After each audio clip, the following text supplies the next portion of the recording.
Det jag kan något särskilt om, det är kommunikation. Tai, apie ką aš žinau šiek tiek daugiau, tai yra komunikacija. Och det är kommunikation inuti oss som människor, mellan oss som människor och ut i världen och verkligheten. Ir tai yra komunikacija mūsų viduje, tai yra komunikacija tarp žmonių ir tai yra komunikacija į pasaulį. Skälet till att jag kan det är att jag inte kunde det från första början. Att jag har ett kommunikationsfunktionshinder som kallas för autism och som gjorde att jag inte förstod kommunikation. Jag förstod inte hur man kommunicerade med andra människor. Kodėl aš žinau? Todėl, kad aš nuo pradžių pati šito nesugebėjau komunikuoti, todėl, kad aš turėjau funkcinę negalią, autizmą, aš pati nesupratau, kaip vyksta komunikacija tarp žmonių. När jag var 10 år, då förstod jag att människor höll på med någonting som jag inte hade förstått innan. Kai man buvo 10 metų, aš supratau, kad žmonės tarpusavy daro kažką, ko aš anksčiau nesupratau. Att en människa kunde säga någonting som var taget ur luften och som inte jag kunde förstå till en annan människa och att den människan kunde förstå det. Vienas žmogus galėjo sakyti kitam žmogui kažką iš oro, tą kažką, ko aš visiškai nesupratau. Ir tas kitas žmogus tai suprasdavo. Och att den personen kunde svara och så var de helt plötsligt överens om någonting. Ir tas kitas žmogus galėdavo atsakyti ir staiga jie prieidavo kažkokios bendros nuomonės. Och då förstod jag att jag inte förstod. Jag förstod att det fanns någonting som jag aldrig hade haft en aning om att det fanns. Och det var det här mötet mellan människor och att människor kunde kommunicera till varandra. Inte bara slänga ur sig information som man kunde begripa eller inte begripa. Aš supratau, kad yra kažkas, apie ką aš neturėjau jokio supratimo, kad žmonės gali būti susitikime vienas su kitu, kad žmonės gali tarpusavį bendrauti, ne tik tai mesti į orą kažkokią informaciją. För mig var det så att jag förstod emellanåt vad människor sa eller menade. Men för mig var det bara information. Jag hade ingen förståelse för att det skulle vara i någon slags process. Utan jag bara fångade den informationen som jag förstod och så gjorde jag en verklighetsbild utifrån det och så levde jag i enlighet med den. Aš suprasdavau tai, ką man sako, bet suprasdavau tik tai, kad tai yra kažkokia informacija, kuri yra perduodama.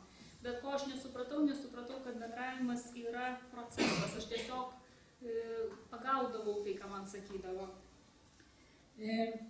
Och då sprang jag till min pappa och så frågade jag, vad gör de? Tada aš nubėgau pas savo tėtį ir paklausiau, ką jie daro. Och han hade ingen aning om vem de var och inte heller vad de gjorde. Så han upprepade, vad gör de? Jisai visiškai nesuprato, kas tie jie ir dar labiau nežinojo, ką tie jie daro. Tada aš jau dar kartą paklausiau, ką jie daro. Efter 14 dagar så tittade jag på 2 människor som pratade med varandra och så sa jag, vad gör de? Po 14 dienų aš žiūrėjau į 2 žmonės, kurie kalbėjosi vienas su kitu ir paklausiau, ką jie daro. Och det var 2 ungdomar som var förälskade i varandra. Så då trodde han att jag hade förstått vad förälskelse var för någonting. Ir tai buvo 2 jaunuoliai, kurie kalbėjosi vienas su kitu ir jie buvo įsimylėję. Ir mano tėvas nusprendė, kad aš supratau, kad jie yra įsimylėję. Ir aš klausiau, kas tai yra. Och då han började berätta för mig om blommor och vin och förälskelse och allt vad det nu var. Och lakoniskt mitt i alltihopa så säger jag bara, vad gör de?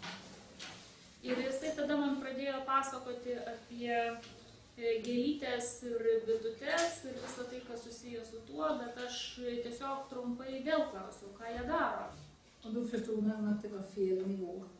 Ir tada jisai suprato, kad jisai pradėjęs yra kalbėti netinkamų lygmenių.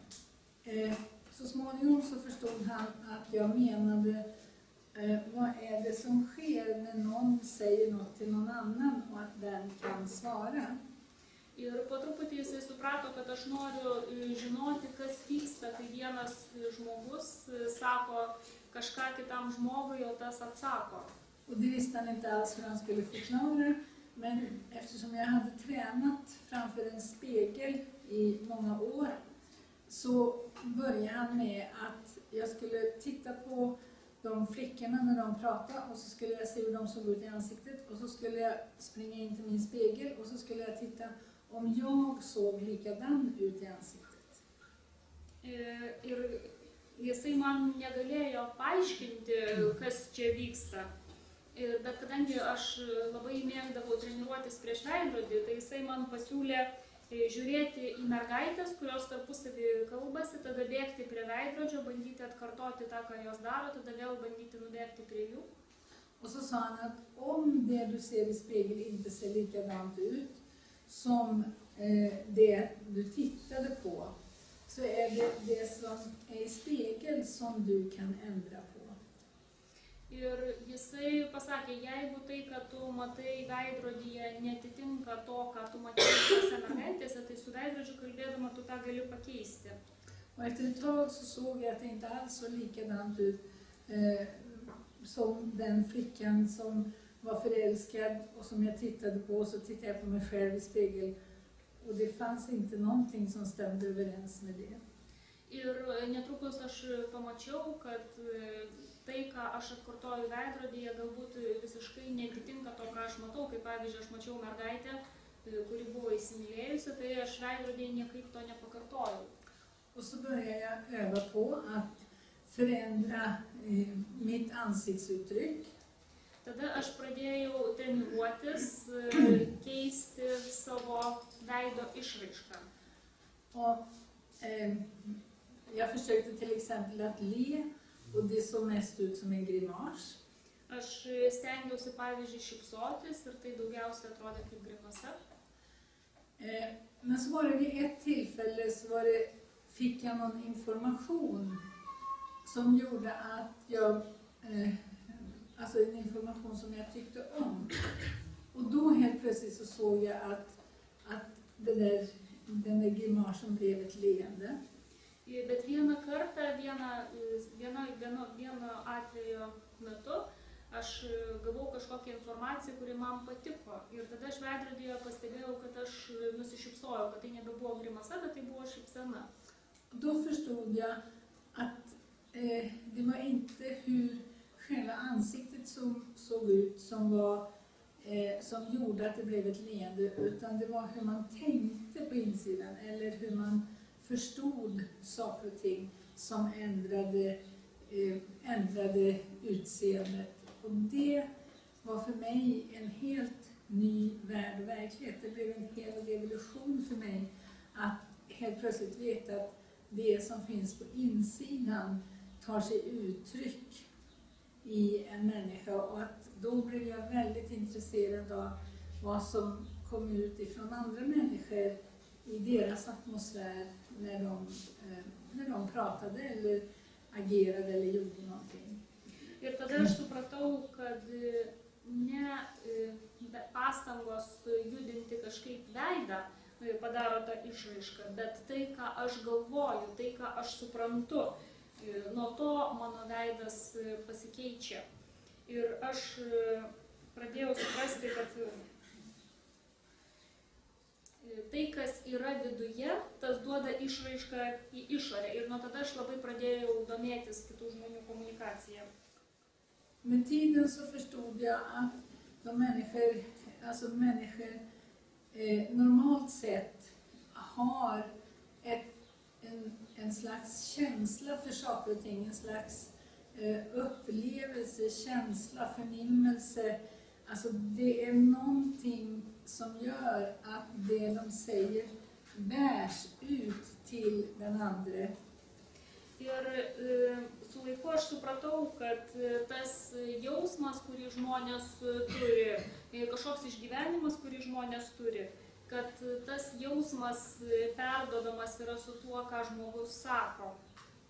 Och intuitivt uppfångar den andra det, och därför så vet den vad den ska svara på de orden som de sa. Ir žmogus, kuris klauso, jis intuityviai šitą pagauna ir tada jisai atsako atgal tam žmogui pirmajam. För mig var det så att jag behövde veta vad människor utgick ifrån, vad människor hade för grundutgångspunkt för att jag skulle kunna förstå det de sa. Man buvo svarbu sužinoti, kas yra žmogui, nuo ko žmogus pradeda kalbėti, kas yra jo kalbėjimo pagrindas, nuo ko jisai atsispiria. Men för människor i allmänhet så är det inte så att de vet vad den andra utgår ifrån eller vad de själva utgår ifrån när de säger någonting.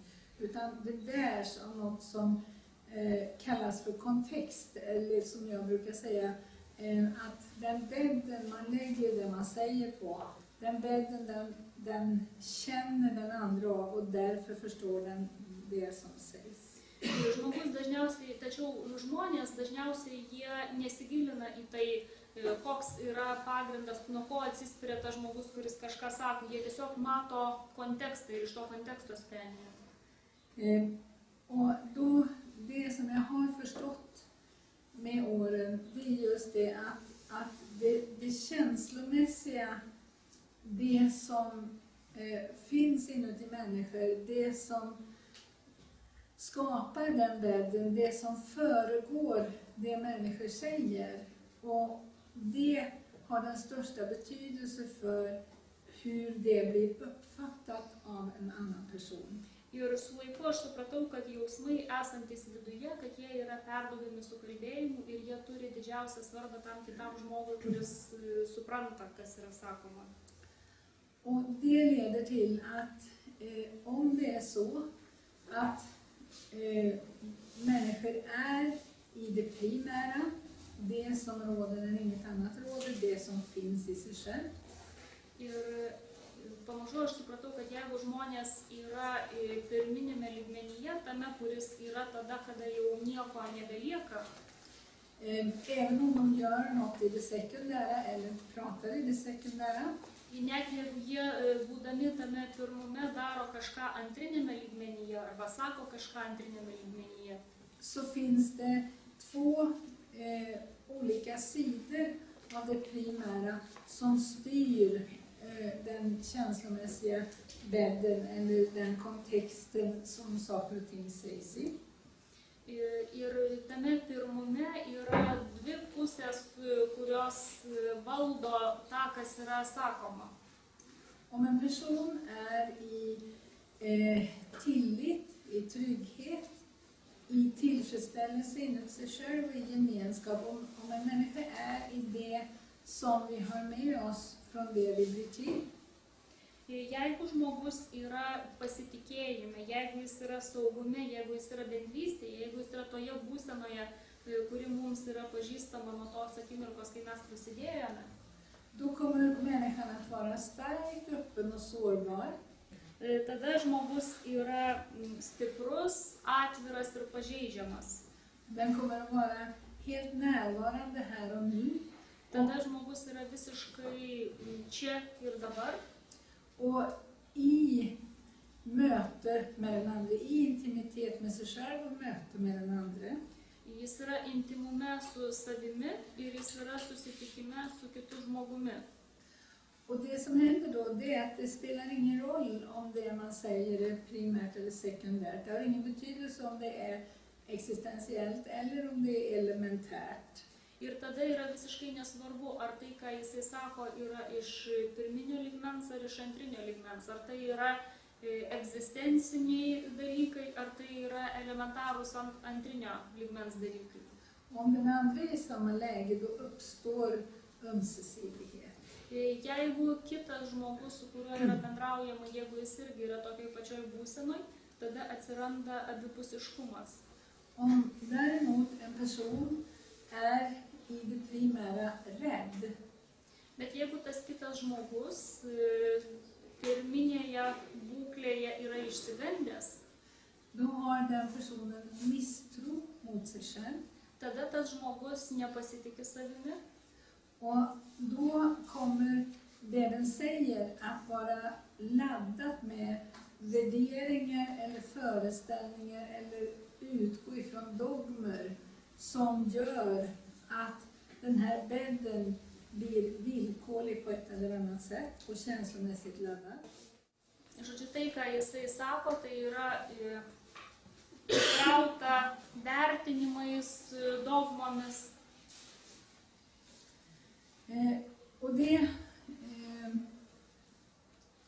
det gör att det också kommer ut man ska säga minustecken, eller det kommer värderingar under det som någon säger. Den kan mena precis vad den säger, men det blir tolkat av den andra på ett annat sätt av det enkla skälet att den personen är i misstro mot sig själv. Ir tada tas žmogus gali kažką sakyti, bet kitas žmogus jaučia visus tuos vertinimus iš apačios tarsi jaučia. Och det är så konflikter uppstår. Ir tokiu būdu kyla konfliktai. Alltså det finns inga konflikter emellan oss som människor, utan alla konflikter är inuti en person. Konfliktai niekada nebūna tarp mūsų žmonių. Konfliktas visada yra žmogaus viduje. Den som säger någonting av misstro emot sig själv, den har en konflikt inuti sig, och det innebär att det den säger är laddat, värderat och laddat. Jeigu žmogus kažką sako nepasitikėdamas savimi, tai tai, ką jisai sako, yra pakrauta šituo nepasitikėjimu. Den som hör det, Tas, kuris girdi tai, den kommer att foga in sig i den laddningen, i den atmosfären, i den villkorliga atmosfären. tas žmogus, jisai jaus tą sąlyginę atmosferą. Och det är så man blir sårad av vad någon annan säger eller vad någon annan gör. Ir šitaip žmogų pažeidžia tai, ką kitas žmogus sako arba daro. Och det är då som man själv får en konflikt med vad den andra personen säger och gör, men man tror att man får en konflikt med den personen, och man tror att den personen skapar de känslorna hos en själv, och så är det inte. Ir tada tame žmoguje, kuris girdi, jame gali kilti konfliktas. Ir tada žmogus gali įsivaizduoti, kad tas konfliktas kilo tarp žmonių, kad kitas žmogus jame sukūrė jausmus, kažkokius neigiamus jausmus, bet taip nėra. Och på så sätt så uppstår svårigheter i mötet människor emellan. Att det blir ingen intimitet i en själv och det blir ingen ömsesidighet. Ir tokiu būdu atsiranda sunkumai žmonių susitikime. Žmonės nėra intimume su savimi ir dėl to nebėra abipusiškumo. Och eftersom vi har behov av intimitet med oss själva för att känna oss nöjda och tillfreds, Kadangi mums tam, kad galėtume jaustis patenkinti, mums reikia intimumo su savimi. och vi har behov av ömsesidighet, alltså att det vi får, eller det som finns utanför oss och det vi får utifrån, att ta in det och låta det smälta samman med den nöjdhet, den tillfredsställelse vi har inuti. Mes turime poreikį abipusiškumo tam, kad galėtume paimti iš pokalbio tai, kas yra svarbu, ir galėtume suvienyti su tuo, kas yra mumise. Det är så som ömsesidighet fungerar. Tai šitaip veikia abipusiškumas. Brist på det så kommer vi att se till att vi får uppmärksamhet på ett villkorligt sätt istället för det ömsesidiga sättet. I brist på ömsesidighet Jeigu yra abipusiškumo trūkumas, så kommer vi att se till att vi får uppmärksamhet utifrån istället. mes tada, jeigu trūksta abipusiškumo, mes pradedame ieškoti pasitenkinimo iš išorės. Då kommer vi att göra något som gör att vi får beundran. Mes ieškome susižavėjimo, Eller att vi kommer att ha kontroll så att vi får makt, en känsla av makt. arba mes stengiamės kontroliuoti tam, kad turėtume galę savo rankose, valdžią. Kan vi inte få varken beundran eller makt, då kommer vi att se till att vi får förakt. Jeigu mes negalime gauti susižavėjimo arba valdžios, tai tada mes pasirūpiname, kad gautume panieką. Och det som uppstår då, det är att vi kommer att spela med varandras känslor, så att säga. Ir kas tada atsitinka? Tada mes pradedame žaisti vieni su kitų jausmais. Ett känslomässigt spel vet man inte att man är inne i, vare sig att man själv spelar eller att man nappar på någon annans. Kai esi tame žaidime, tu nesupranti, kad tu ir pats žaidi, ir su kitu žmogumi. Men man kan känna igen det på att man hamnar i en roll eller en position. Bet gali pajusti, kad atsiduri tam tikroje rolėje arba pozicijoje. Och det är företrädesvis 3 roller som man fastnar i när man spelar ett känslomässigt spel. Kai žaidžiamas yra jausmų žaidimas, gali patekti į vieną iš 3 rolių. Det ena är att man blir offer i situationen. Viena rolė, kad tampi situacijoje auka. Det andra är att man blir att man försvarar sig, att man angriper. Kita rolė, kad tu giniesi, puldamas. Och det tredje det är att man försöker att rädda den andra eller sig själv. Ir trečia rolė, kad tu bandai gelbėti kažką kitą arba save. Och sen så skiftar man emellan dem, så att när man märker att det inte blir någon ömsesidighet med en annan människa där man kan vara öppen och sårbar och stark, då kommer man att vara i en form av försvar, och den leder till att man hamnar i de här våldpositionerna. Ir tarp šitų rolių šitos rolės gali keistis. Ir vos tik tai mes pajuntame, kad nebesame abipusiškume bendrystėje su kitu žmogumi, mes dažniausiai pereiname į šitą jausmų žaidimą. När man känner igen det med sig själv så är det viktigt att man börjar titta på vad är det som gör att jag är rädd inuti och misstror mig själv så att jag inte kan vara i tillfredsställelse inuti mig. Kai tik tai tą pastebi, reikia iš karto savęs klausti, kas daro, kad aš bijau būti atviras ir pažeidžiamas.